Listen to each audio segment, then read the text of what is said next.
Good morning. Good morning. And welcome to Rise and Thrive with Dr. J. Nicole. I'm your host, Dr. J. Nicole.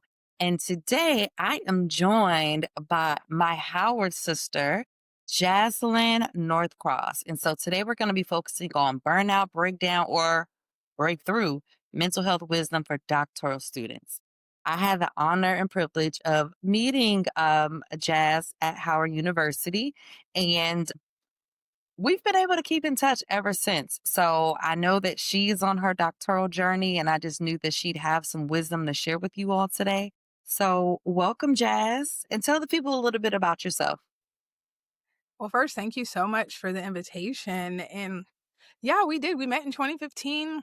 I was a MSW student. Now I'm in my second year. I can't even believe I'm in the second year of this program. In the You're second year, surviving. surviving and thriving. Come on now. Come on. So I'm a second year PhD student in social work at Howard University. I am a licensed clinical social worker, licensed in DC. I don't have a practice, but I work at a private practice. I see individuals, I see couples.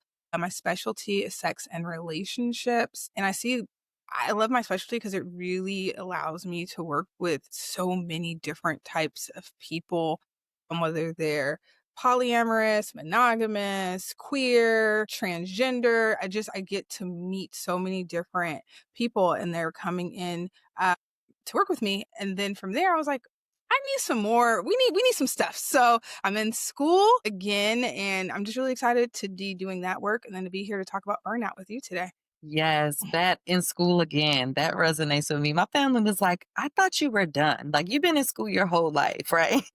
No, I get that too. I told my friend the other day, I was like, well, this is gonna be my last degree. And he was like, oh, okay. I'm like, no, You say that, this is and then you're different. gonna be in somebody's certificate program, and we got to keep doing our CEUs anyway to stay current. So the Yeah, education always continues. Today's absolutely. episode is dedicated to Dr. Victor Kidd. He was a dear friend of mine. We met in the MSW program at Howard, finished together in 2015, and Mhm. unfortunately, he was involved in a pretty serious car accident a few months back and just a few days ago, he passed away after being in a coma. And Victor went on to get his PhD after completing his master's at the Howard University School of Social Work. And his wife is also an alum of the Howard University School of Social Work. So I thought it would be appropriate to dedicate today's episode to Victor's legacy and the doctoral journey. Now, let's take a quick moment of silence. Thank you. All right, Jazz. Well, let's get into it. Your doctoral journey. Now, I remember, I think had to be during homecoming, and you were Mhm. asking me about starting a PhD program. You remember that conversation? Vaguely, and it's wild because I feel like a lot of people have a conversation, like a memory of me asking them. I think I asked for years and years before I really committed. I'm so serious. Yeah. Well, I told you, I'm sure what I tell everyone else, like, what are you prepared to give up?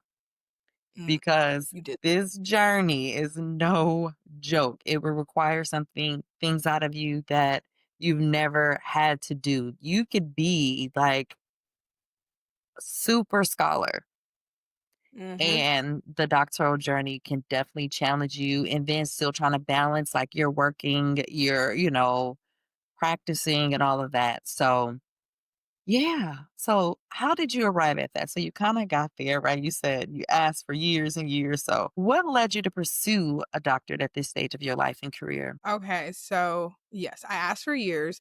I don't think I told you this, but when I was an undergrad, I was actually a McNair scholar. Okay. Before Right, so when I got to undergrad, I didn't even know about grad school. I didn't know master's, PhD. I didn't know any of that. I learned a lot in school. I graduated undergrad in 2010. So this seed was planted a long time ago. When I got my master's degree, I thought I was done. I had my license. I was Right. working. I was doing the thing. Especially like with your clinical license, you kind of can write your own check in some ways. So I was working federal government. I didn't like it at all. There was a lot of things, but we gonna keep it cute. Wasn't for I'm you. grateful.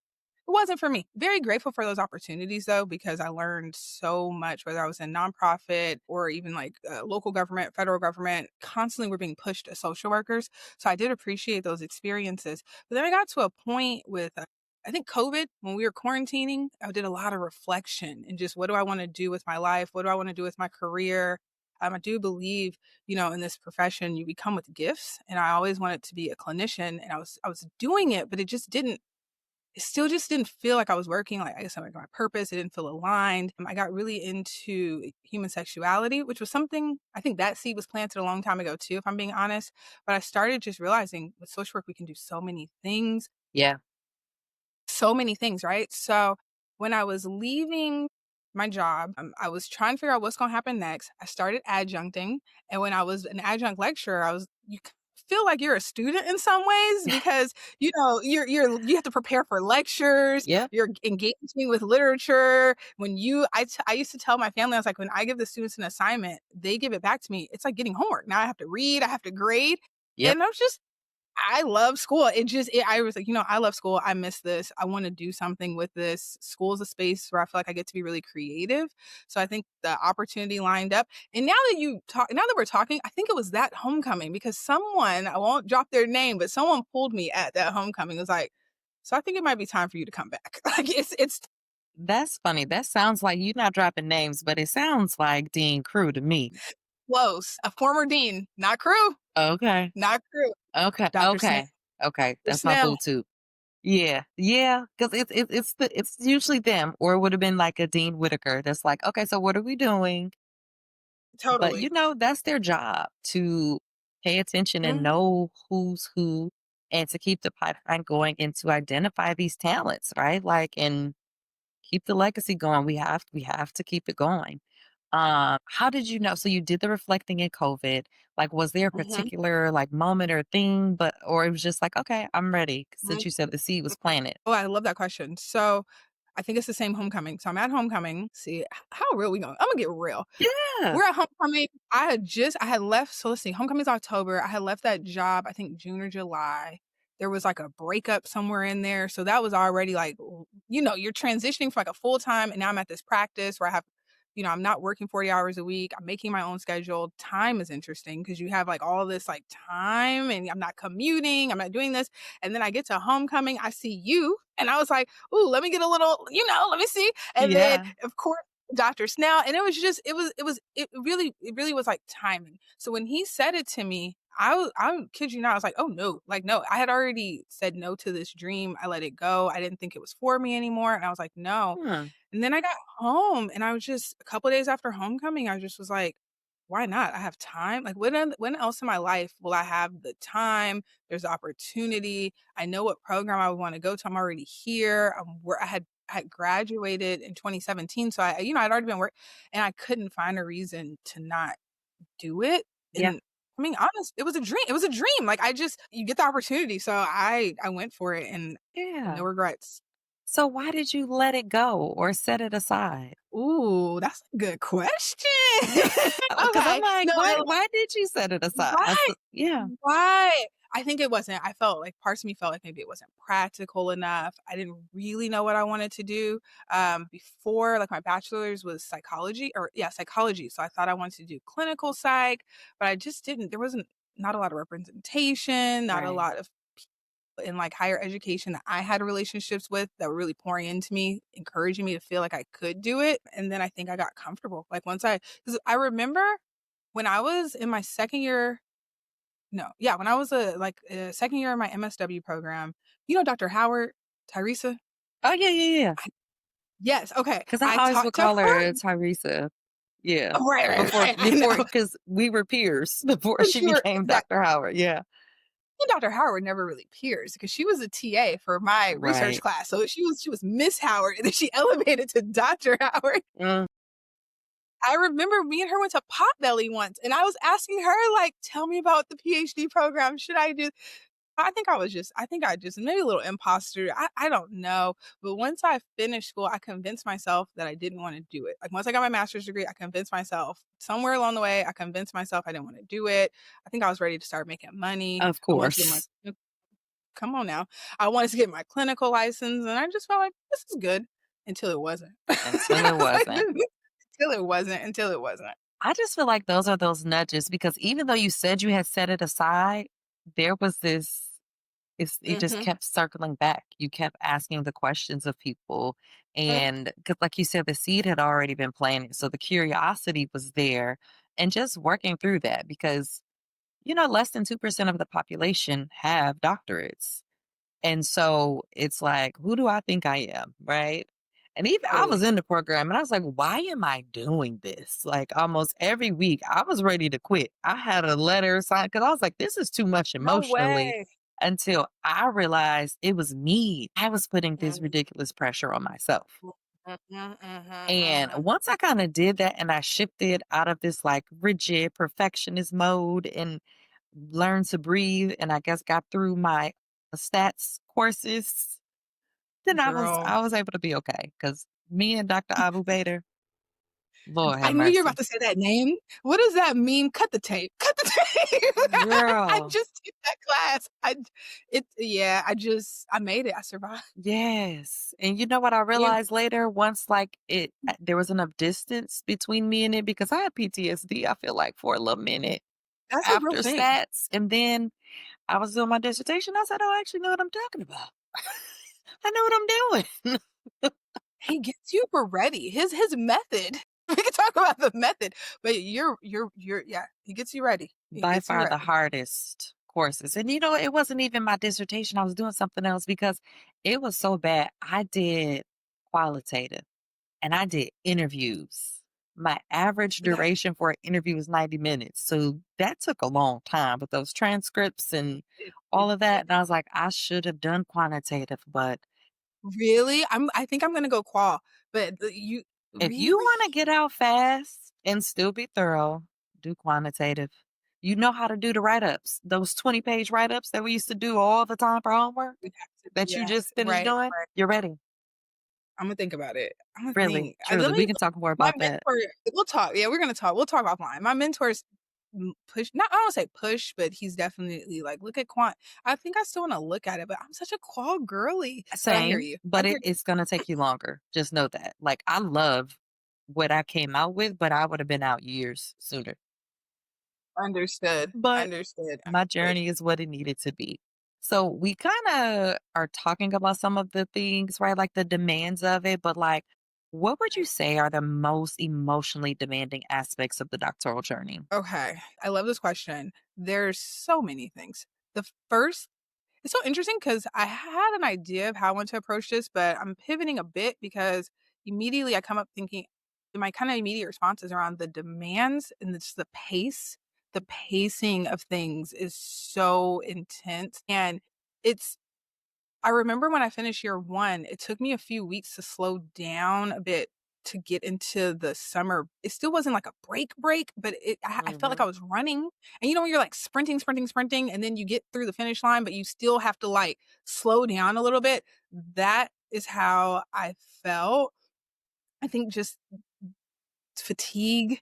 And then if depending on what the financial situation is like, I work in private practice. So summertime folks feel happy. They're in the sun, they have Right. vacations, things slow down. And then when you know that you're in school and I'm not able to earn as much as I was earning when I wasn't in school. So there's just we capitalism is real. So we have these financial pressures.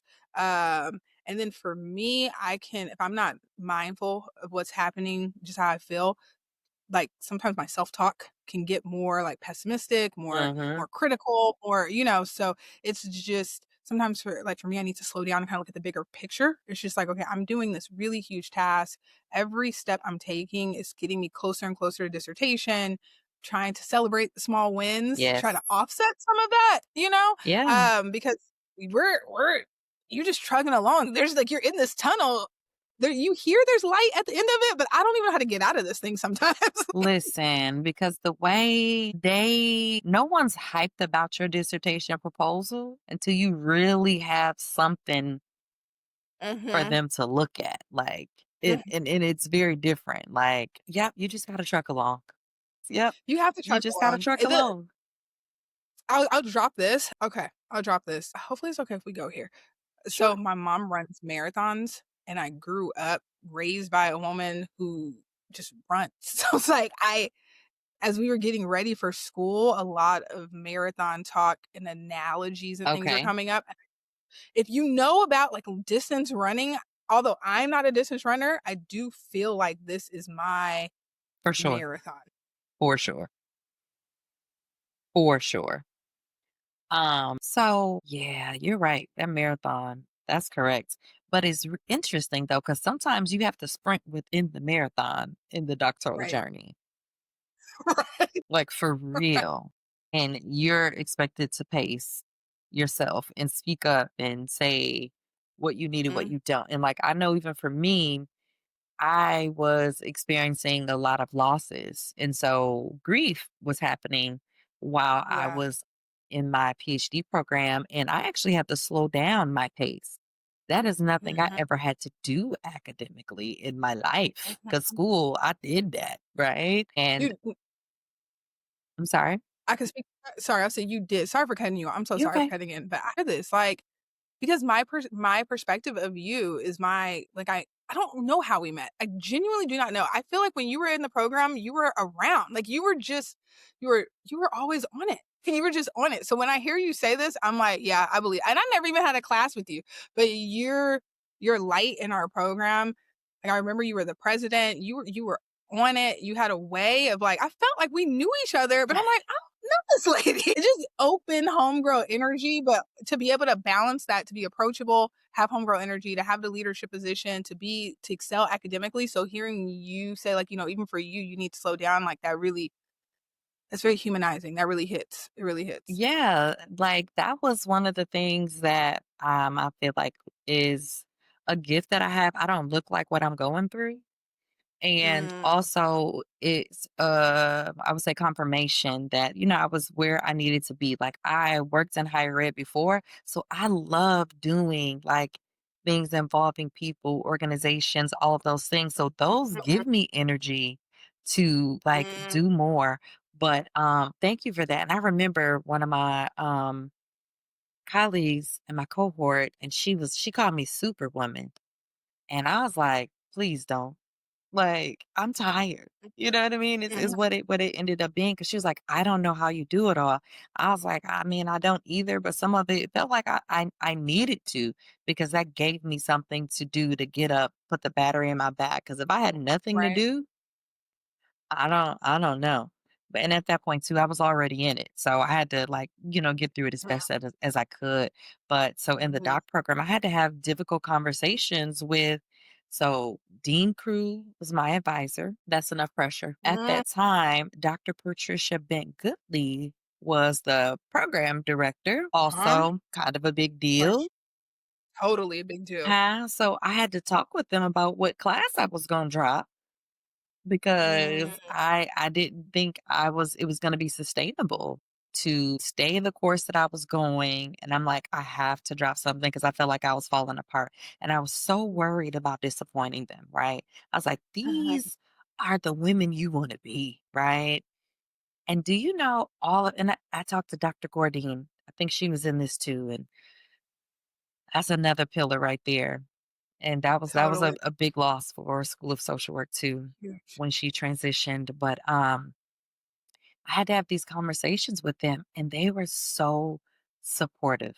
Like I was in Mhm, there ready to cry and just think they were gonna think I was awful. Like, that negative self-talk that you're talking about. mhm, But it was so supportive, and they were like, "Well, we gotta do what we gotta do. The point is that you finish," and it was so affirming, and of course, it's a social work program, but I still had never had to have any type of conversation like that, like, mhm, for real. So that was mhm. just so hard for me, and then I think the way that I was perceived being a leader and Right. I was the Mordecai Wyatt Johnson Scholar one of the years as well, and so just, that it was a thing, and I had that was good for me because it taught me it's about finishing, it's not timeline, it really helped challenge that comparison, and, Mhm, academically, you it's supposed the same people to your right and left the entire time is how it's supposed to be.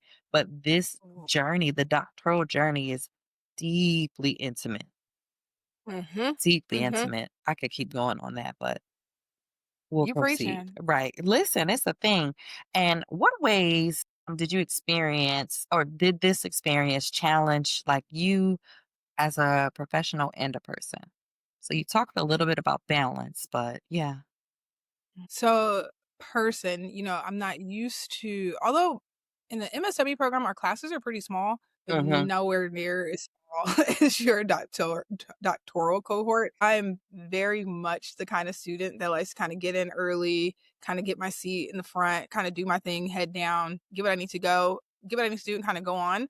The collaboration part of things, and sometimes it's not even we're not even collaborating on assignments, but it's just like the behind the scenes collaboration, coordination. Sometimes that requires me to step out of my comfort zone a bit, or sometimes when there's like interpersonal things, it's like, what is my role in the situation? I don't think I could like bury my head in the sand like I did when I was one of 20. Now I'm one of four. So it's like there's no hiding. Something's going on, whether you're directly in it or not, you're in it. So just that is has been a personal challenge. I also didn't have the best sleep hygiene because I was really used to kind of just like, I got time. I take my appointments when I want to take them. I schedule my work. I made my work schedule around like myself. But now it's like, oh, I'm back in class. Like Howard don't care when my best waking moment is. They say you need to be here at 10 and you're gonna be here all day. So I'm Yes. just coursework, you're there all day on campus. And you know what room it is because we're all in the same room. And So every just seat is a front row seat. every seat, yeah, every seat is a front row seat. So just that getting back in a student mode, the timepiece, thinking through. I'm so good with just I like building little systems and keeping myself on track with things, but it's also more than just school. Like it's not, the PhD is so different than any other type of like academic experience I've had. So it's pushed me.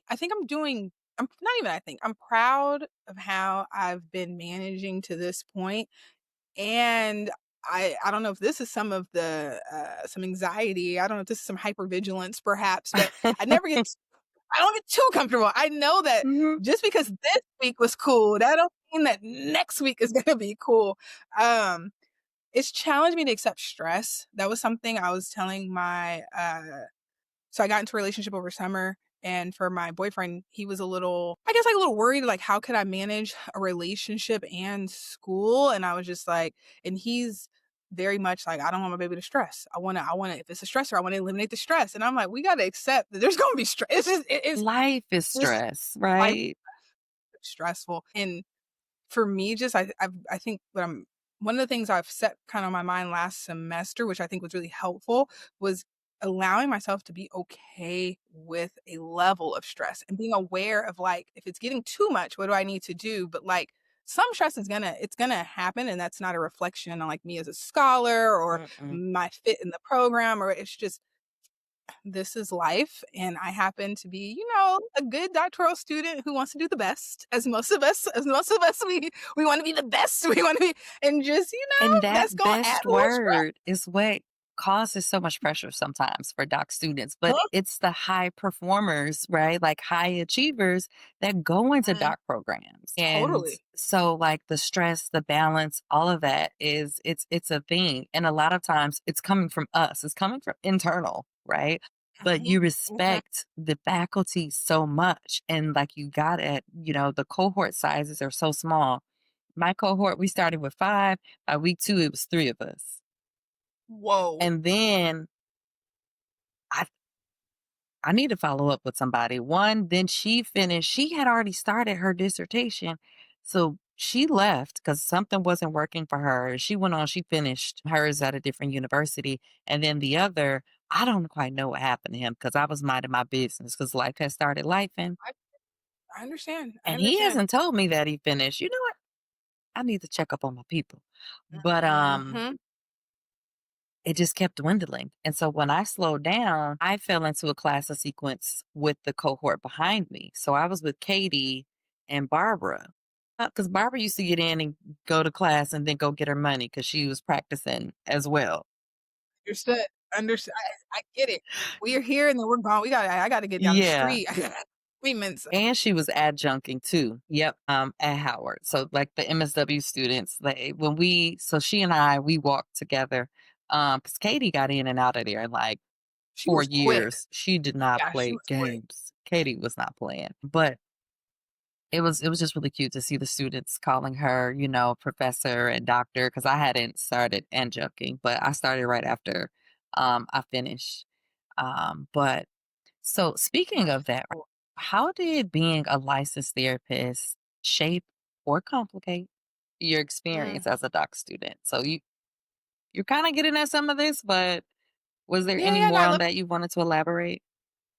I love this question. I think so when I did my MSW, I was on the clinical track, didn't take a ton of macro courses. And then, now we do our seminars. So you start with like pro sem individuals. I was like, I'm not gonna say it was a breeze, but I was like, oh, we're speaking my language. Like theories, applying them to individual. I do it, baby, I could do this with one hand behind my back. Then we get into groups, and I'm like, well, I do couples. I feel like couples kind of a group, so I can understand.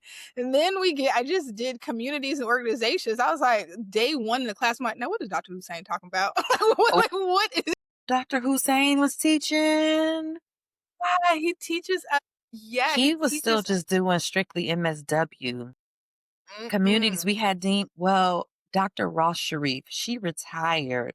So it was like her mm, and Dean Crew were kind of sharing it because she was mm. transitioning out. So I had a different experience, but I had Dr. Hussein for displaced populations. I've heard that class is really good. It's a I've heard good that class class is and you work because it's Dr. Hussein. You yeah, he work. gonna work. Appreciate it though. I mean, I only hear people appreciate it, but it is a lot of work now. Hmm. Um, I could tell you though, so to your thing about being a licensed therapist, it I guess it's a challenge, but it's also been an opportunity because I pushed more. And when I think, they talk about like the unit of analysis. And now I'm like, well, I always thought I was just going to be interviewing. I thought I was going to do a good little qualitative dissertation, interview some people. But now I'm like, well, I don't know if that's what I want to do. Do I want to look at an organization? Like, I like playing around with these things. I've been looking a lot of like media lately. I've taken some classes in communication because I'm looking at sexual communication and Black queer relationships. And I really want to Oh, understand. And I'm also really interested in, like, power, and I wanna know, like, how are we sharing power in our relationships yeah. and media influences things in, like, the ecosystem, so I get I and now I'm like, "Well, maybe I wanna look at a community, maybe I wanna look at an organization." Like, so it's it's challenged me, but like I said, I really appreciate it. It's about somewhat getting out of your comfort zone, and I do appreciate that, but then sometimes depending on, I live in DC. This year has been really tough. We can put a period at that, but it's been Yeah. really tough listening to this administration and then my client so in DC. So I love being a therapist, but I can tell you there's times where being a therapist feels less heavy. And then there's times where it's just like, all right, I really need to do something with this energy. I need to do something with what I'm getting from people because when they're doing mass layoffs, when they're talking about ICE in our community, like I'm hearing it. I'm hearing it in the therapeutic space. And then it's like, oh, I still got to go do something for Dr. Sane, or I have this exam coming up. So just, I think I see myself as my student as a student, that's my job. As a clinician, that's my job. And these are both very emotional and very like cognitive, like a lot of focus, a lot of thinking. So it can be very exhausting and draining and also really rewarding. Yeah. It's all, yeah, it's a lot. Yeah, there's a lot of self-care and just like self-awareness that's involved. And one Hmm. thing I do always remember hearing them say is that we should have therapists. If you're a therapist, Hmm. you need a therapist. That was that was pushed on us a lot, right? Like in a healthy Totally. way, recommended. I won't say pushed on us, but promoted. It's promoted very Totally. heavily. You could have some fun. So once I'd like seen more dissertations and things later, I was like, I might have done it differently because you could do like a contextual analysis and like if it's like a particular like I know someone who they base their dissertation on Insecure and they like analyze Molly's character through a particular season. And I was like, that's so dope. That's super Like, it would have no, that's never occurred to me. Like, I could just watch TV and do mhm. this. And as much as I was watching reality TV and would be analyzing the relationships anyway, could have Same. been so much Same, fun. same, same, So same. that's an idea for you. If there's like a show that you like that shows some of these dynamics or a particular character, or Mhm. I'll say a character, but if it's a reality show, it's a person. But you know what I'm It was a saying? A person. personality. Yeah, If there's a a particular personality. person, So it's right, like, follow the portrayal of this character in this show and honor right. that they're a human. And that's why I shifted to personality, right? No, I'm following. But like, yeah, if there's someone you're interested in, like you could do so many things. Like now that I'm on the other side and my brain has recovered, your brain is going to be different when you get out of this. It is different for sure. And you see things differently. Like everything is a study, but like in a fun Mhm, way. It can become fun. But I mhm. haven't taken the time to like write a bunch of articles and that sort of thing. I've not gone that route, It's but easily I could. Cause mhm. I get ideas about stuff, but also you're just getting started and you're saying you're having all these different ideas.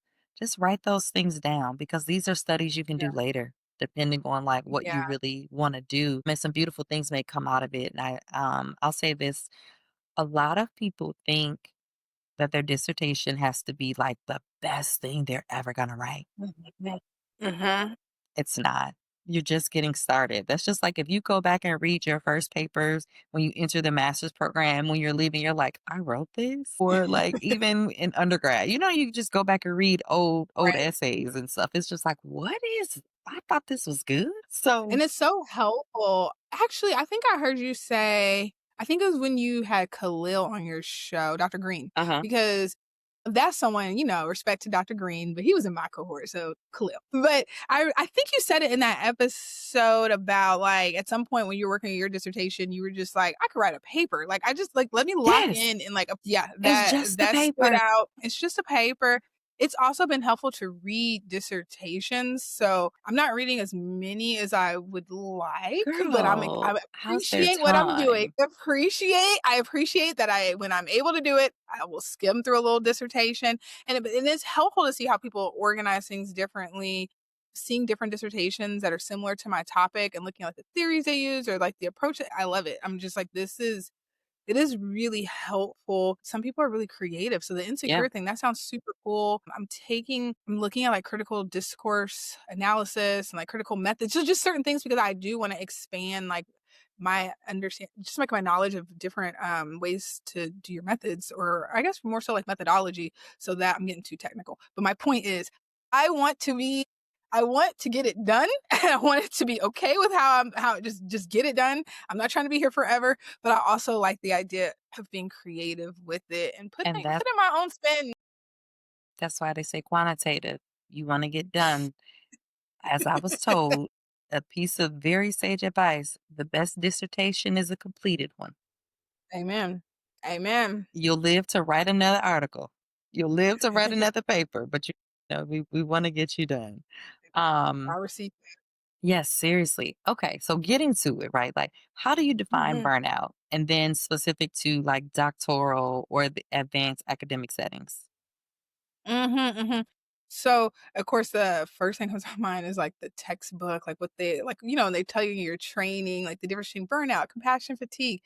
I appreciate this spin on it, though, kinda grounding it in doctoral education. I said earlier, like, I realized I love school, and that's what got me here. When I talk to my peers, they have similar stories, like, no matter where they were in life, there's that common, "I love to learn, I love school, I wanna do this."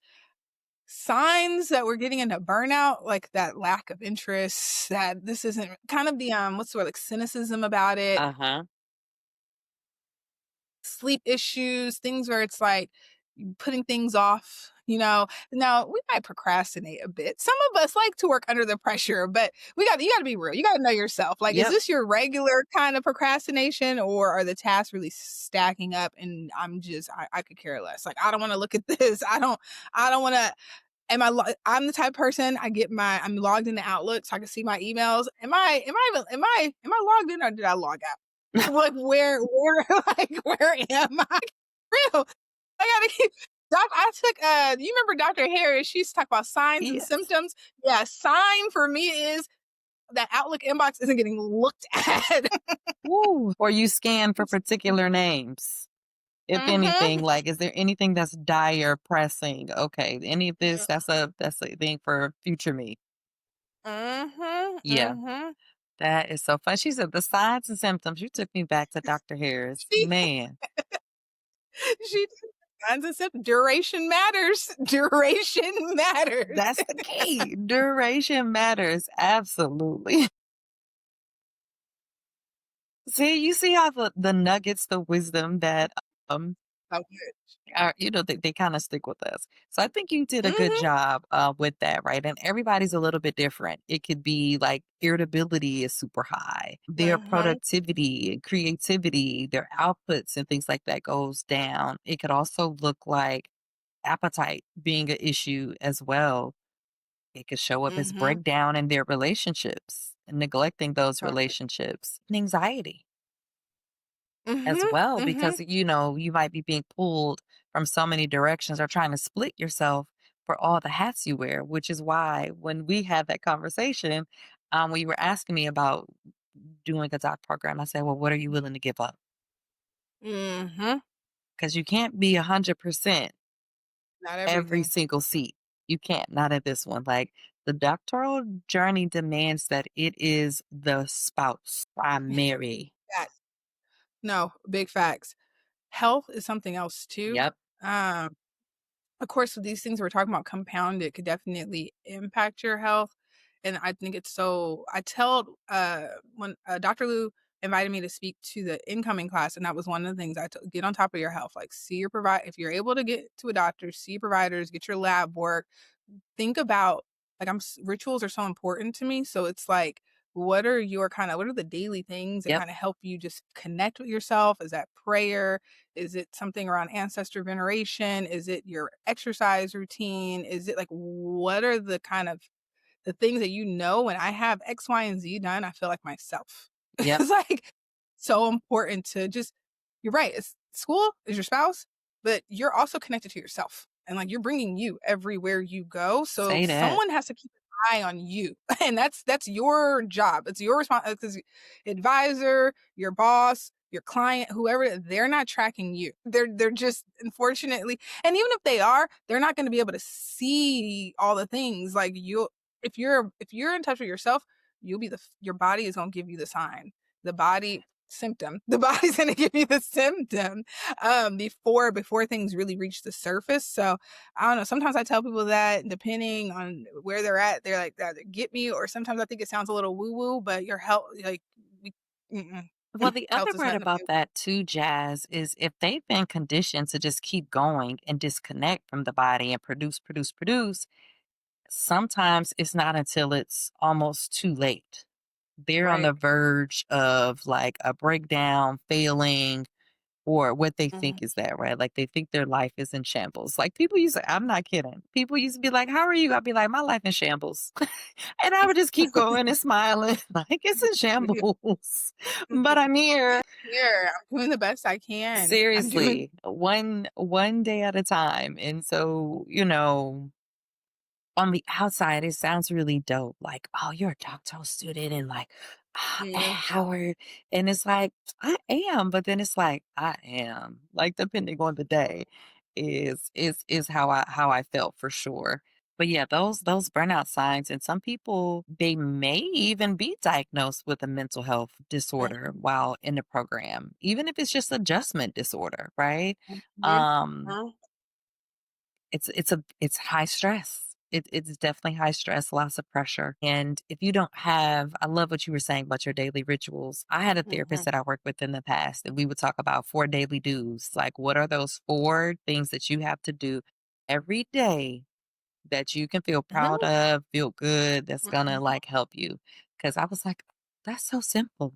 And even as a Mhm. clinician, right? Like we know stuff, but like sometimes you need someone else to say, "Hey, yeah." And I so, totally agree. and that's easy. The 4 daily do's because it doesn't have to be a big thing. And so I was just like, okay. I just need to like move my body, eat something green, drink water, and take up space or an appropriate amount of space everywhere I go. And I was like, I love that. I can do that. And then you feel Mhm. accomplished because you know you've done that every day. And then it grew into 10 things. And then it just, yeah. Mhm. So it can grow and you can build on that. But when you're in this stress, it can feel like I already don't have time. And you're telling me to make more time. Exactly, exactly. That's what I like about your 4 daily dues because they're it seems attainable. Yeah. There's a level of flexibility too, so depending on what your capacity is for the day, like, taking up space can mean something really different. I like that. I try to do this myself. I also talk to my clients about this too, is when you're let's say you're starting this 4 daily dues, how long do you wanna try this for? Because sometimes just getting started on something new can seem so overwhelming. It's like, "I'm making this lifetime commitment to do these 4 daily things." How about you try it for a month? Like, just how about you try it and just see how it feels, right? Like, kinda Yeah. scheduling in that reflection time, like, just get a little data, see how do you feel, reflect on it, and then you have, like, an out if you don't wanna do it, you don't have to do it anymore, but if it was great, maybe add more to it. So, I love that. I do, like, I'm a planner girly, so, like, every month there's a monthly kinda reflection that I'll do, and then every week I'm kinda tracking, like, "Okay, how we doing this week?" But it's so much like I said, so much more than just, like, what assignments are due, right? It's like, when am I gonna do something for me? Like, this week is looking heavy. I have all these therapy clients, I have these assignments, I have these I knew last semester, like, Wednesday through Friday are gonna kinda be hell. So, like, it just there's not a lot of wiggle room. This is gonna be hell. The weekend, things will slow down in some ways, but they'll pick up in other ways. So just kind of managing, like, for me, it's helpful to see the week on my planner, like, Yeah. full open, just, look at it and just, like, what's the distribution looking like? Yes. Of What the do I energy. Yes. totally, I'm such a visual person, so that has been really helpful for me, but, like, if that doesn't work, then it kinda comes to, like, well, then what would work for you? Like, I know I'm visual. Are you more audible? Like, are you more tactile? Like, what? Because figuring out how to create systems that are really unique for you, customized, because 'cause we're customized people, like, Yes, we like, are. so mhm, mhm, and just knowing, like, the willingness to try different things and the willingness to, like, it's not always gonna be the best, but Right. we're o You have to, we're and okay. that's one of those words Mm, that I encourage people to release. Best, mhm, right, proper, mhm, some of those things mhm. that make you feel like creates that polarity, those Yep, binaries that cause that tension, that all or yep. nothing, because that can become a lot. And I kind of chuckled when you were like, you're making this lifetime commitment to these things. And I was like, you know what? That part didn't even really occur to me that yeah, because some of these things can become lifelong habits. And if you're Mhm, stressed, adding another thing does feel like a lifetime. mm. Man, you're really taking me back into like my state of mind when I was in the doc program, and I'm just because yeah.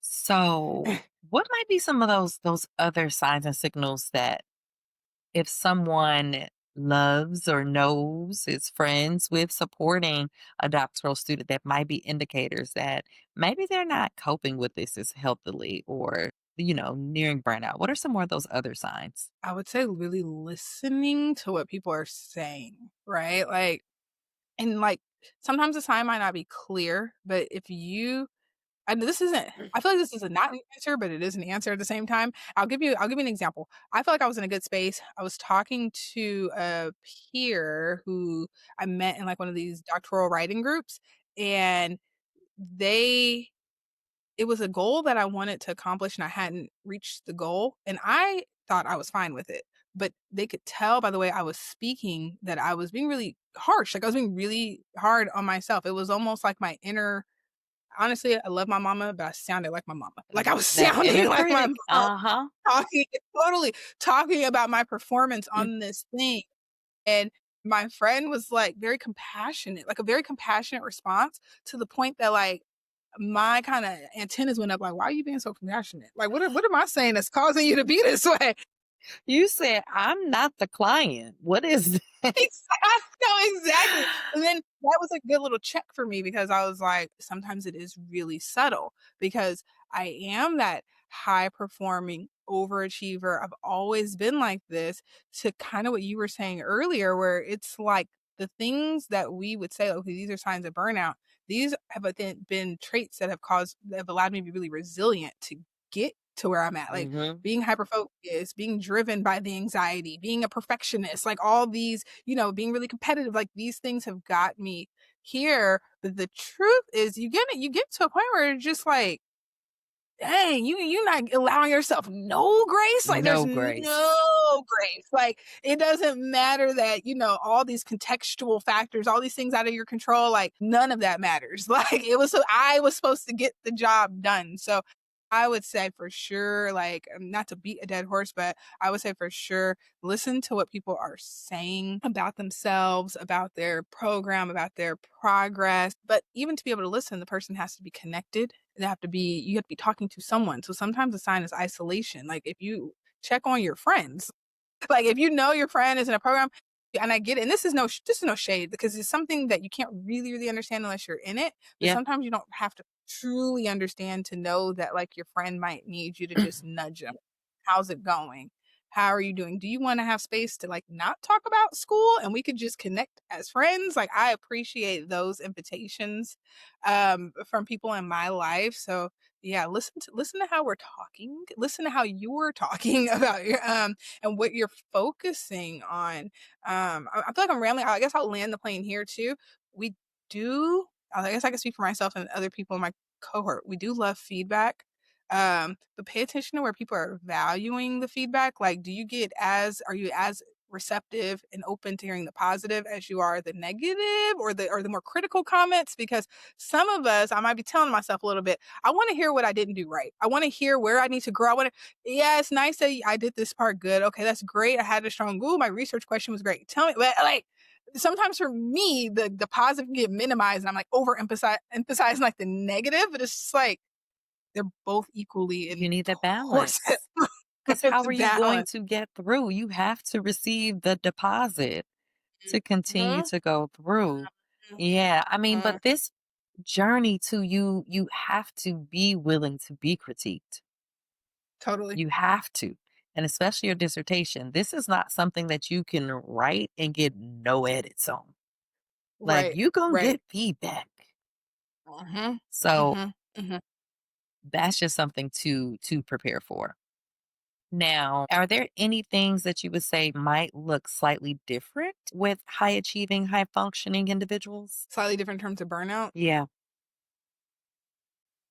Though, I guess the last thing I would add to this that might look different, I go back to pacing a lot. It kind of reminds me, and I don't want to conflate these 2 issues because I know they're not, but it does remind me a bit when you're working, how depression will look differently in, like, let's say, a Black woman Yeah. compared to, like, a white woman. Yeah. And then I think, like, when I even preparing for today, I was thinking, like, well, even me as a high achieving Black woman, and then I know that for us, when we're depressed, it could still look like over functioning. So then when I add in the, like, PhD part, it's I don't know how people can see this, but I can feel when my motor is running. I can feel if I instead of sleeping throughout the night, I'm thinking of deadlines or the first thing I do when I wake up is like, well, I want to get this abstract submitted or I'm behind. First off, I feel behind. Let me be really well because we both social workers. I want to submit Yes. to CSWE. I feel behind on my proposal for CSWE that ain't even due till like March. So it's like we gotta things have to be put into perspective. Yeah. Like sometimes things are, it's so many competing demands and so everything takes time. I mean, especially when you're just starting, everything takes time because I haven't fully carved out like what is the gap where I don't have data yet. I'm not quite at the point where every time I'm writing something, I'm starting from scratch, but I still don't have like a really solid where I feel like this is a solid like frame so it's just child. We gonna Mhm. keep pushing, but it is okay to slow down, and not, but like I don't want to completely disconnect. Oh, I'm showing myself. I'm showing it. Hey, and it's real, right? Because, like, as you were saying, I was like, yeah, I'm gonna pray for you because you taking me back and bringing back all my memories.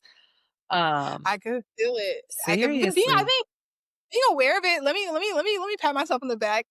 sometimes I have these thoughts. I'm like, "Girl, that's wild. You wildin'." I appreciate that I can see it. Yeah, Like, I can't I could see it. I think, it would be different if I didn't see it, but I also, like, I can't for me, I can't I think it can drift into, like, avoidance if I'm not doing anything with the thought, if that makes sense. So it's some tension, right? Because it's mhm, like, I think complete burnout would be, like, this thing that's due, like, in March. I'm thinking about it now. I'm making it bigger. It's a stressor. I'm gonna avoid it. I'm gonna delay.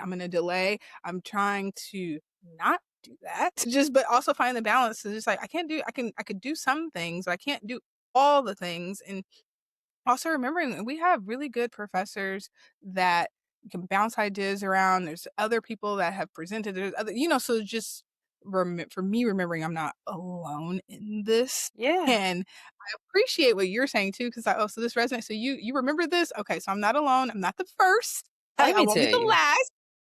I guess I didn't feel like I had people close to me that I could ask. You know what I mean? Like, but Mm, that's not true. That's not true. I knew people. I was over functioning because it was like I didn't have the time. I felt like to ask them. I had something to do. Instead of having that mhm, conversation, I could be getting something done. When that's mhm. one of those things that could have been a deposit, right? There were Yeah. some people I would talk to, but yeah, yeah. You got me thinking though. I don't know if I wonder if that is burnout or is that a sign that you're on the road to becoming burned out? I guess it would take more context, right? To Probably. really, yeah. Yeah. I don't know. Look, now thinking back, I was like, Yeah. child, I was on the road, probably went around it a couple times, visited, circled back. No, because it's like because in one way we think burnout and it's just like, oh, you've completely just like but that's not like I think for us, like whether it's our gender, whether it's our race, whether it's our I guess these could all be factors. Yep. Okay, Dr. Applebatter, I see you. Come on now. It could be gender, it could be race, it could be the fact that you are in a PhD program, but it's just like the to just and I hear it even with some like people in my cohort, the idea of like quitting, it's like even slowing down sometimes I think feels like a quit Yeah. or like even like but it's not you're not That's what I went quitting, through. like it's an adjustment in your process, things that maybe are not going according to like the plan you thought, but I think, you're moving forward, but it could be burnout or at least flirting with that area, or flirting, I guess, with that territory of burnout. I guess maybe it like ebbs and flows. Yeah. Now, Yeah. something else that I realized in having this conversation is that some of it is identity because Mhm. you're a high achieving academic person. A lot of times the identity in school go together. And Yep. so separating that. So what role do you think pressure, perfectionism, and or identity play in sustaining? There is a lot of pressure. We talked about earlier, like the internal piece. There are different ways I think external pressure plays a role.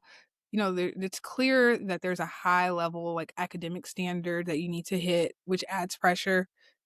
We're also like when you're in your class, sometimes I feel like I could feel like different times of the semester, you can like feel the energy. So it's like I may have felt like I did the best self care. I'm very zen. I'm very mellow. I've done all my things, and then I walk into a room, and it's like it is a pressure box in here. And now I'm like what's happening? Like, do I rise to this level? Although I felt walking in, I felt my level was chill, but am I right? Like what happens? And for me, if I'm not mindful of that, that can loop around to, like I'm not doing enough. Like I need to like yeah, I tried to chill here, but this ain't the time to chill. I gotta hit the gas. So it could push Mm. it could push me there if I'm not aware of it. And then to the piece of identity, my topic has evolved. I came in and there's professional, but there's also personal that reasons that got me here. And I'm very interested in qualitative research, and qualitative talk a lot about reflexivity, and you do a lot of like assignments around like, well, who are you, and like how is your identity like shaping the question, and Mhm. just your whole approach to the phenomena. And I'm just like, sometimes I'm like, okay, as I'm looking at queer Black love, I'm a queer person, I'm in a queer relationship, and I'm like I'm not the only like, there's gaps, but it's not on me to fill all of this. Like, just kinda even remembering that too, it's like, I deserve rest too. I'm a human. Like, if I'm feeling like I'm getting burned out, I'm not helping my community by just, like, you kinda, like, barging my way through, and then I'm also, like, have to remember, like, just as I have strength and I have value, other people in my community do too, so it's not all on my like, who am I? Like, it's not all on my back. Just kinda remembering, like, I'm human because sometimes in these spaces, we spend so much time thinking about something so specific, so narrow. You know that you are creating something that hasn't been done before, and, like, I could you can easily hype yourself into feeling like it's all on me, and, like, that is not helpful for burnout. If you're telling yourself it's all on you, then yeah, when you're having all these demands, it could totally feel like there's no one I can help, no one can help me, no one knows about this. It's me, it's me, it's me. And it's just like we're in community with really talented, amazing people that want to put those deposits in, want to encourage us, want to see us grow. We started this conversation off reminiscing on those giants that we are really like in our lineage, right? Like, so it's just like, I can't forget that. I can't forget that. So this is like, yeah, I'm so grateful for this conversation at this particular time in my journey. Let me tell you something. I still have to realize, I'm like, Jeannie, you are an adjunct lecturer at Howard University. You are somebody's professor. Like, there was one day You I was are. like, how did I get here? But then it was like, I know, but it was just like, it's real. Like, It's real. you are It's real. shaping the next generation of social work Hmm. scholars.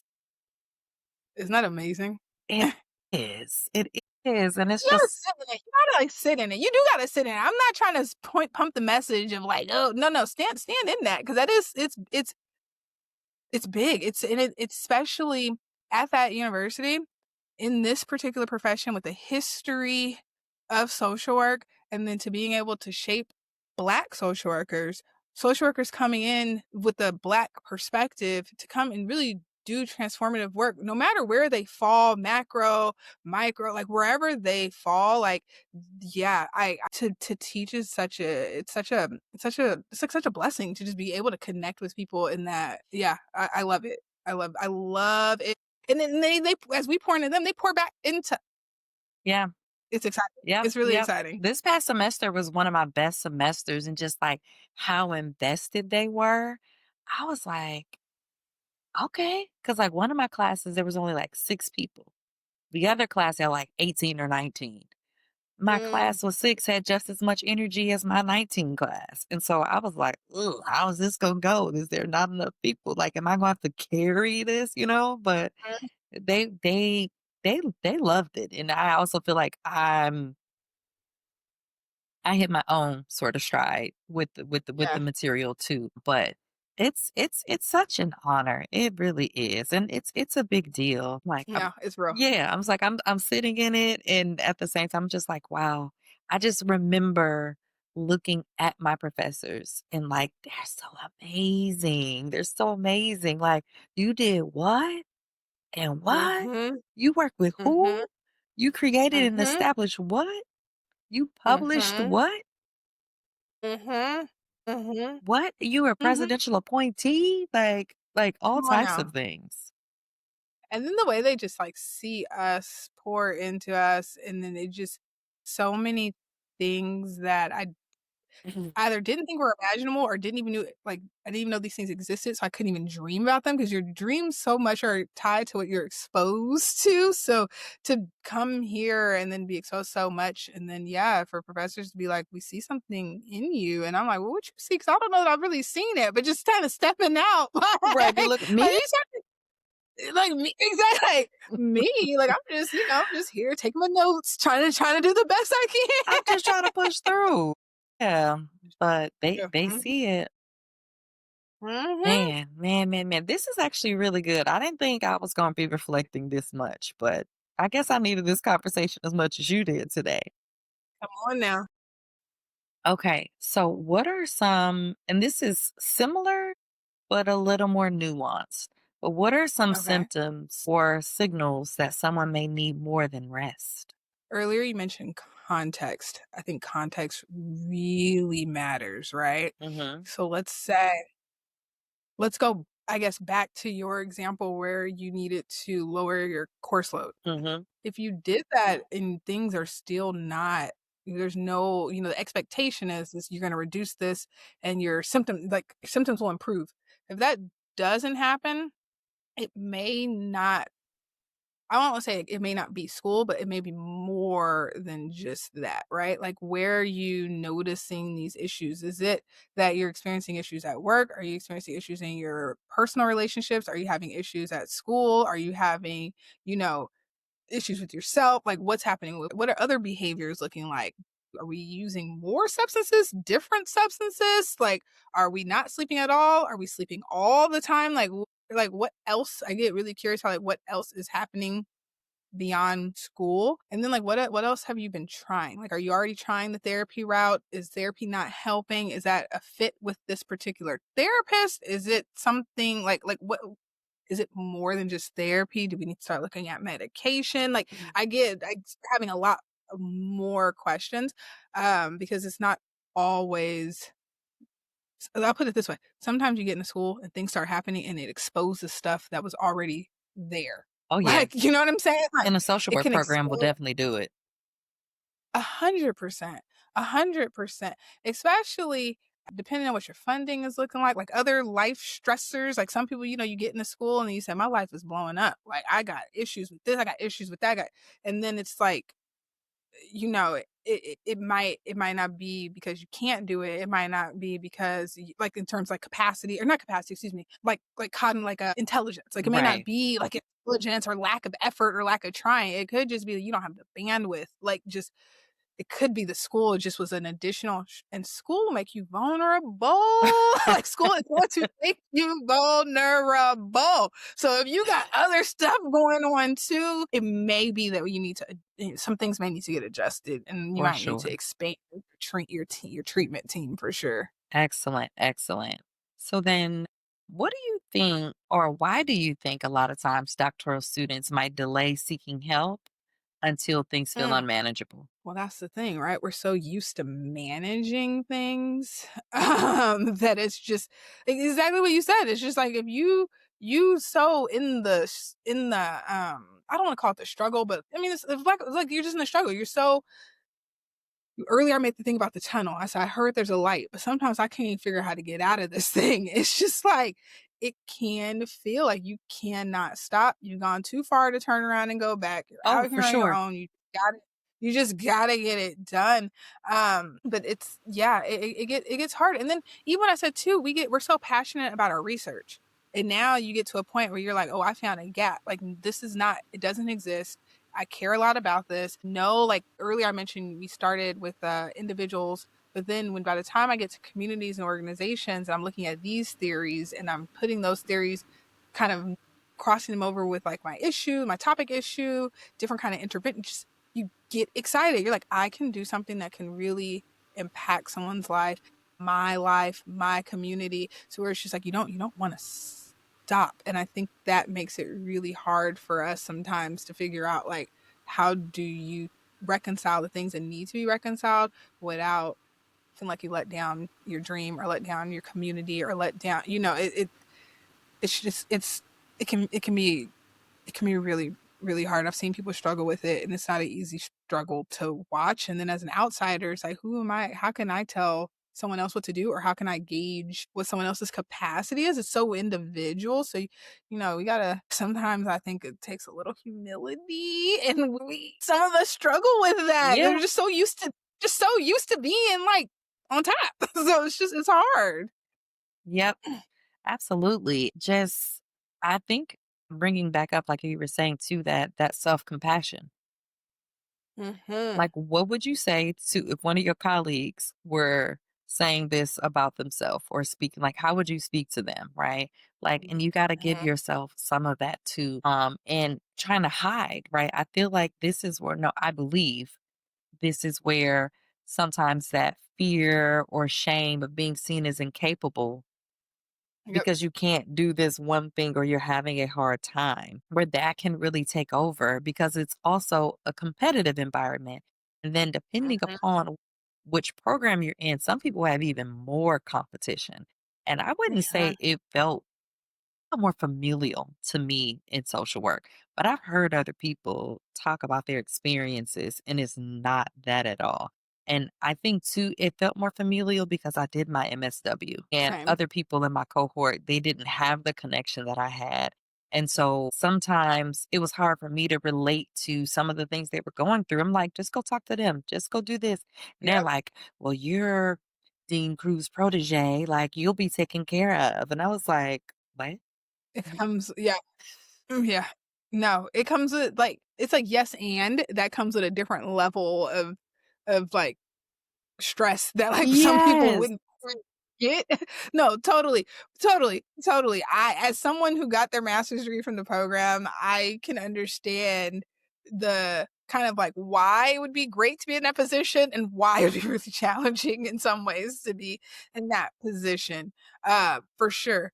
I would also I say, like, it's an advantage in some ways for me that I got my master's from this program Mhm. because I do see although I hold my professors in high regard, I know that they're human, Yes. and they like, and I've been around I was like I said, I started the program 2015, so it's been 10 years that these relationships, like, we've known each other for this long, but then I think, like, if I when I was an undergrad, although I was a McNair scholar, I didn't feel very supported from my mentor. I didn't feel like I fit well in my research lab, and I was having a lot of family like, my mom was sick at the time, my dad there was just things happening, and I was much younger. Yeah. I wasn't at school where felt I didn't feel familial, so there were things that I didn't disclose, but also no one ever asked me, "Are you okay?" No one ever said, like, "We noticed that your progress is, like, slipping, like, what's going?"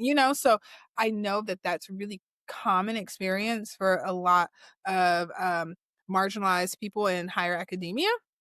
And that although we know that there's this familial aspect of our program, I know that sometimes people come through the door and they just haven't had that experience and they don't always feel so like trusting of the system as Oh, like yeah. I would because I had experiences, right? So I get that and I feel for folks like that because I can sometimes see how they might be in some ways not setting themselves up for like really like accessing the support Right. that is like there. But I get it. Like there's so many bad experiences that I've heard, whether it's other programs or other schools that I get why people are feeling guarded, feeling protective, Yeah. not feeling like they can ask for help, feeling like if they show the vulnerability that things are happening, that could be perceived as like weakness and lack of like it's just Yep. It's a lot of judgment. it's cool. Yeah. Yeah. And Mhm. even as you were saying something, another way, right, that I think it can be noted, but this would be observed by a professor that something else might be going on that needs more than rest is in your writing. So you just reminded Mm, me as you were talking. I was finishing up the MSW, had already been accepted into the PhD, and my grandmother passed away. Child, I was a mm, wreck. And so one of my professors called me to their office to talk about my paper. And they were like, yeah, I mm. called you for the paper, but what's going on? Yep. Because this is not how you write. This isn't like they Mhm, could see it wasn't mm. my normal standard, my normal quality of work. And so that was an indicator that I like that. something else is going on. Mhm, Yeah. mhm. So That's they a really get to know you through your writing. And I think we take that for granted sometimes that our writing can also be a mhm. marker of something else going on. That's real. That's Yeah. real. That's real. Yeah, shifting gears a little bit. So, what would you say choosing yourself looks like in the Mm, midst of all of these academic demands? I love that. Oh, I really wanna quote this, but I don't know that my brain is gonna remember it. Just do the best you can. Give us the essence. Come on now, Essence. I'm thinking about Afrocentricity and I'm thinking about the African worldview, and they talk about, like, affective knowledge and, like, that's, like, valid, right? Like, how your feeling is real. And this comes up a lot even with my therapy clients because we live in like the dominant kind of I guess like the dominant belief, the dominant kind of structure with society can have you invalidate yourself oftentimes where it's Uh-huh. just like, no, I don't like the way this feels, but I'm being told that like my feeling doesn't matter or I need to like suck it up and push through. So like choosing myself is like I feel a way, that's a real feeling. I don't need to Yep. try to like feeling or change the feeling. Like, this is a real feeling, and this feeling is information for me to use. And when I use this information in this small way, I am taking care of myself. So, like, I try hold on to that because I don't always have time or even money to go get the nails done or get the hair or do the thing. Like, and even for me, sometimes I might have the resources, but I don't want to spend my time at the nail salon. Like, I don't want to do that. I don't want to rush to this appointment for self care. And that is okay. Like, that is totally okay. I liked what you said about taking space. Mhm. I feel like that's a great way to honor yourself. I also think that, like, my one of my mentors said this before in supervision. I'm telling him about a case, and he wants to know, "How do you feel?" And I'm like, "Well, you talking about me? I'm trying to get help with this case." But his point is, like, your feelings always matter. Like, when you're in the room with your client, your feelings matter. When I'm working on my assignment, my feelings matter. I realize there's certain times where it's really, really hard for me to write because it's too late. I'm too tired. I'm starting to feel down. I'm starting to feel depressed. I'm starting to feel negative. Like, as I'm writing, I'm like, I don't want to be up right now. Okay, I could choose myself by, like, respecting that this ain't the time I want to do this. I may have to make an adjustment somewhere else. Now I'm just gonna wake up earlier. Like, I'm gonna just do this in the morning, start the day, kind of, so there's these like negotiations, but I would still own Yes. that as like I trust myself. Like, I don't have to do like I don't everyone could say they were up till 4 working and this, that, the third, and that is great. My lifestyle a little different. I can't do that. I don't wanna do that. I would rather just Imma choose me if I can do it. Yeah, Imma take my agency. Self-determination is real. it is. And like what you said, some people, the struggle is a badge of honor sometimes for people. I was Yeah. up till 4 and you crazy. I was asleep. 'Cause that's I what was I needed. sleep. Like, I need seriously. rest. And I think what you were saying, it makes me think about when I ask my clients certain things or when they're, like, balancing all of this and they're not giving themselves self-compassion, I ask them a question, "What does your current reality support?" Ooh, I love that. And it's a simple I love that. question, but it helps shift the priorities, right? Like Yeah, what can you actually do right now? Like, yeah. and trying to force yourself to write or read and you're reading the same sentence over and over again, or you're Yep, deleting a paragraph, you can't get past the outline portion, like just stop. yeah, Just yeah, stop. Like it's not a good use of time. Then you're beating yourself up. You don't feel good. You don't feel accomplished. But then it's just like a negative loop. So you don't want to quit, but then you don't want to recognize that you really do just need a break. totally, totally, You're battling with totally. yourself and then you've burned the energy when you could have just taken the nap and then got back up and been in a better mood or go for a Mhm, walk around the block, splash some water on your face, get up, stretch, do something to move, totally. move that energy around or just And sometimes, like, like, the therapist me, mhm, I know that. Like, I know that's what needs to happen, mhm, but to that piece about, like, being real about just how I feel, sometimes there is resistance. Like, I know, like, I'm reading, I'm nodding off, I'm over it, I don't wanna do this, but there's some part of me that wants to just get it done, but there's other part of me that's like, "Yeah, I wanna get it done, but like you said, the current reality is not supporting this." And sometimes for me, there's a little I don't know if it's necessarily sadness, but there is a little, like, I wish I could go further, like, I wish I had more in the tank right now. And it's okay. It's okay, like, expanding, right? Part of me really wants to do this. Majority of me is like, "Girl, we can't." And the part of me that wants to do it, I might feel a little way about not getting it done, and I'm not trying to push that feeling away either. It's like, yeah, mhm, I would have appreciated. So, like, where I've learned is it's easier for me to continue something than it is for me to start brand new. So, like, I mm, will respect that. Oh, yeah, if I open up the book and I read the first 2 paragraphs, start it's it. so much easier. I started, and I love checking things off my to-do list, so I will check. I may have the goal in the morning may have been to read chapter 3, for example. Maybe I got through my other things, and instead of reading all of chapter 3, maybe I read 3 pages in chapter 3. If I read them pages and I understood what I was talking about, I will mark the next day, the new box is gonna say, "Finish chapter 3." It's not do all of it because I already did some of it. So I Progress. just breaking things down for me has been really helpful, and, like, I did it. I was productive. I did something. I'm good. I'm going to rest, and that little part of me that's like, "Oh, girl, go further," can chill. I feel like that itch got scratched. I'm ready to disconnect, wake up in the morning, get back to it, and it just I appreciate starting my day, completing a task, and starting brand new. I like that because that's a good example of a middle path. Because some Mhm, people are like, "I mhm. didn't finish it." What did you do? Like, just do something towards it. Yeah, that's really good. Moving towards it. We're moving Yeah. forward. So what are or have been the roles of support, boundaries, and faith play in your journey? Ooh, okay, I'll start with faith. I was raised Christian, and my grandfather transitioned, when I was in my first summer of my MSW program. My papa passed away, Okay, sorry to hear and about Papa. now rest in peace, papa. He was a good man. My papa was a good man, and, uh and my grandma too, actually, she passed away when I was younger, and she gave me my folks is from the South, very, very Christian. Mm, which state? My grand Arkansas. Okay, okay.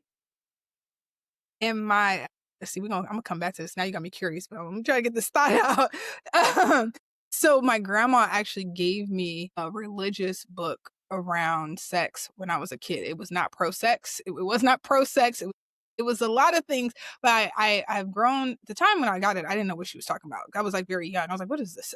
But as I've gotten older, I still have it, and I'm able to understand, like, where she was coming from with that in a way that, like, I wouldn't have got when I was a kid, and I so appreciate it because when I'm reflecting on kind of what got me here, I have so much gratitude to my ancestors and just understanding how they made sense of human sexuality from where their position and what they had access to and where their values were and how they did their best to, like, train us and put us point us in the right direction as they understood it to be. And for me, I lean into my Christianity, but I also really appreciate ancestor veneration and just being in community. I think about my ancestors daily. I light candles for them every day. I am, to the best I can be, trying to respect them and also Mhm. trying to know them more and build relationships with them in this way. And it's sometimes I'm just doing the thing. I'm like, what would my grandma say about this? Or what would have been helpful for my auntie to know about this? Or just what like looking for the kinda nudges from them of, like, where should I take this? Like, where should I be looking? So, it just, because it's so much more than just me, and remembering Yeah. that helps me, like, reaffirm that it's not just me. Like, I can get questions answered from those that have transitioned. I can get questions answered from a Dean Crew or a Dean or a Dr. Whitaker or a Dean Hussein. I can get questions answered from a Dr. Simpson. Like, I we have all these connections. So, the spirituality and the faith part has been really, really helpful and transformative in a way that, like, I'm happy I'm in school now. I'm happy that didn't work out for me earlier. I don't think I would have been thinking about things this way if I went when I was younger. And that's the thing about this program. People, not this program, but I think doctoral education in general, you have to do a lot of thinking about thinking. Mhm, Why? mm, Like, why are you thinking what you're thinking? mhm, And we're just taught to think more deeply, and it becomes like mhm, part of your norm and how you process different, like what I was saying earlier. But that's yeah, I love what you're saying about that connection. And as you were saying mhm. that, it's just a reminder, like, you are someone's answer prayers. Like, people prayed for you before they knew you. Right, right. I am my ancestors' wildest dreams, right? 100%. Yeah. 100%. 100%. To be able to make it this far academically from folks that, like, were not even literate just a couple of generations ago, Mhm. and then to be researching something, where I'm looking at liberation and sexuality and us just affirming who we are, who we've always been, and being able to stand just fully in our power, where just a few generations ago they tried to reduce us to chattel and commodities and just equating our sexuality to produce and commerce. And in that, it's been so much trauma, so I think about my ancestors a lot, and, like, I have no ill will, no judgment for how they lived and how they tried to, like, usher me in the direction they wanted, our generations to go because, they're coming from a whole different perspective, so it's just like, yeah, the freedom and the things that I'm writing about and the things I'm thinking about, like, I believe they are proud, and I get confirmation, and sometimes I get confirmation that I don't know what is the girl talking about? But I I am just so grateful for those that paved the way. Yeah, just continuing to learn from them and then thinking about the generations that will come after us. And it's like yes, I pray for those folks too, because they're going to come and they're going to be doing something phenomenal. I don't know how we couldn't. Like they're gonna do Yeah. it's just like I believe that. So I we've always been here, we ain't going nowhere, Mhm. and it gives us something to be rooted in because as I alluded to earlier, it's so much that has happened in the past 12 months. It's been so and that's me being nice, just limiting it to Yeah. 12 Yeah. months. We could go back yeah, but just being grounded in something is so real. Whole other conversation. Facts. Let's see. So we're nearing wrap up. How can doctoral students honor ambition without self abandonment? You said ambition? Yes. How can they honor ambition without self abandonment? Yeah. I was like, ooh, that's good. I like that. The first thing that comes to my mind, Imma rock with it, is who are you doing it for? Say more. So, like, I asked the question, right? Because you can be ambitious about a lot of things, but is this for like external validation, external approval? Is it to hit someone else's goal? Is this your goal? Like, and once you get to whatever this accomplishment is, how are you going to feel about it? How are you going to feel about yourself? Did you let yourself down in any way? If you did let yourself down, how do you come back to self and repair that breakdown? Because we talk a lot about repairing relational disconnect externally, but I would turn that back to like you can betray yourself and you can also come back and repair that, right? So it's just I don't want to make it all doom and gloom, but I would definitely start with who are you doing that for? Especially now, because professors will tap you and say, I want you on this, or well, I got this opportunity here, or did you apply for this? And it's like, no, wait a minute. Like, I can't do all of these things once. Like, you can't. So who are you doing it for? I think is a good place to start just so that you don't unintentionally abandon yourself in your journey. That's so good. And as you said that, it was a memory came up for me when I was feeling a little stuck or stagnant, had slowed down. I had one of those, those boards and you can, write a custom message in it. And Mhm. I grabbed one, or actually, maybe I got it in like a white elephant gift exchange or something like that. But I was like, it was perfect. And so I changed the letters to say, remember why you started. I like that. Yeah, remember why you started. And so that encompasses what you said and then like, Mhm. so much more to keep moving because you just like, yeah, I could just go make money. I don't have to be Mhm. stressed like Mhm. this, right? And I'm sure many doc students might feel that way. And especially in your case, already being a practicing clinician. No. Uh, we not gonna Yeah. cut the tape again. No, it's true because I know how I was living before I was in school. But also, as Yep. I said, if I don't let me not. I don't want to have revisionist history because like it was cool in some ways, and other ways I really wasn't. I Absolutely. wasn't happy. I wasn't happy, but sometimes this semester I was like, was it really that bad? I mean, the deposits was hitting. I That's wasn't. comfortability. But like you said, revisionist history for sure, because it's because you had gotten used to it. It was familiar. And then there's certain things Yep. that you're like, oh, but this was consistent. So really it's, Yep. that adjustment. And that is definitely that's one of those things. Uh-huh. I was Uh-huh. Mhm. I was poor. Girl. Because I didn't get my license until after. So I went from the MSW Mhm. straight into PhD. And like I said, with all the grieving and stuff I was going through, the last thing I wanted to do was study for an exam. I needed I time understand. to like rest, do nothing, enjoy Mhm. life before this crazy PhD journey started, right? That I didn't really know what it was going to be, but I was like, Mhm. I want it. I'm supposed to go here. This is what I'm supposed to do. And if I don't do it now, I'm not gonna come back and do it. That was something that I knew. So Mhm. that was different. And then looking back, I was like, yeah, girl, if you took that exam, you could have made some decent money, but it wasn't that bad. At some point I did get a contract case management position from my field placement organization. They actually started a different Wow. program. And so I was like, I worked part-time. They were paying me about 50K. So that was good for a while. But at first I was on that GA stipend. No, no, no, no, no, no, Thank you, no, God, that's different. for getting me No, that through. made it, made it, you made it, you made it. You did that hard way, it's the hard way. Yeah, But you made it though, and that's it's helpful to see the light on the other side because yeah. Fortunately, everything isn't about money, but sometimes it it can feel like it matters. is. Yeah, Yeah, it helps. that's why we It lost 2 helps. people. I told you my cohort of 5 went down to 3. 2 of them, it was about money. Right. 1, she thought she would get more funding, and the other was like, "I can't sustain this class schedule. I have to work."